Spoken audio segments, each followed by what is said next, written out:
I mean, we've got to the point where the Conservatives have sort of admitted that they did things badly. But the worst things they did, by the measure of what's now the most important issue, which is immigration, the worst thing they did was under Boris Johnson. Yes. I mean, Rishi got it back a bit at the end. Yeah. The benefit that the government's getting at the moment of reduced net immigration is actually from measures that were taken under Rishi. Absolutely. So Rishi James looks pretty... Cleverly's taking credit, and so is Keir Starmer, which is curious. But anyway, the fact is that Boris was the worst in that respect. The other problem with that approach as well is the whole Kemi Badenoch shtick is, well, we're under new leadership, we're under new management, things are going to be different next time round. There's no way Johnson can say that. Indeed not. And I don't think there's much danger that people have forgotten him either. I mean, he's an enormously charismatic figure.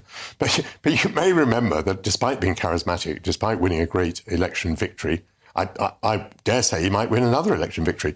But, you know, half the Conservative members of Parliament hate his living guts. And when he was last in office, they got rid of him.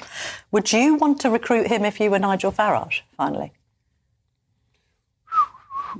If I were Nigel Farage, no, because Nigel Farage can't work with anybody else. If I were a sort of a more reasonable version of Nigel Farage, yes. Yes. Would you? You'd be more effective in reform, do you think? Well, reaching the parts that others Conservatives can't. All I mean is that he is an absolutely star player, Boris, isn't he?